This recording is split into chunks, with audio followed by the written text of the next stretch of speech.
ప్రస్తుతం ప్రపంచవ్యాప్తంగా నెలకొన్న రాజకీయ అనిశ్చితి, ముఖ్యంగా ఇరాన్ ఇజ్రాయెల్ మధ్య పెరుగుతున్న ఉద్రిక్తతలు బంగారం ధరలను ఆకాశానికి చేర్చుతున్నాయి.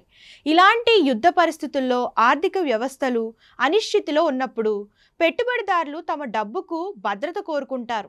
ఈ సమయంలో అత్యంత నమ్మకమైన, ఎలాంటి నష్టభయం లేని బంగారాన్ని సురక్షిత పెట్టుబడి సాధనగా పరిగణిస్తారు. దీనివల్ల సహజంగానే గోల్డ్ రేట్లు విపరీతంగా పెరుగుతుంటాయి. ఇప్పుడు అదే జరుగుతోంది. ఇది సామాన్యులకు మరింత భారంగా మారుతోంది. బంగారం భారతీయుల జీవితంలో కేవలం ఒక లోహం కాదు, అది సాంప్రదాయం, సంస్కృతి, ఆర్థిక భద్రతకు ప్రతీక. మన దేశంలో పండుగలు, శుభకార్యాలు, వివాహాలు, ఇతర వేడుకలు, ఇలా ఏ సమయంలోనైనా బంగారం కొనడం తప్పనిసరి.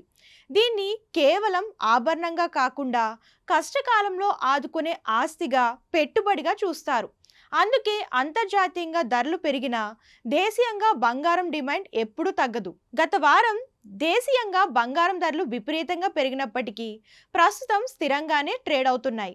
అయితే ఇప్పటికే చేరాల్సిన గరిష్ట స్థాయిలకు చేరుకున్నాయి. హైదరాబాద్ నగరంలో ప్రస్తుతం 22 క్యారెట్ల పుత్తడి ధర తులం 93,200 వద్ద ఉంది.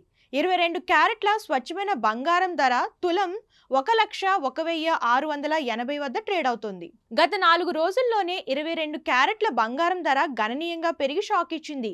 జూన్ 11వ తేదీన 250 రూపాయలు పెరిగి జూన్ 12వ తేదీన 1950 పెరిగింది.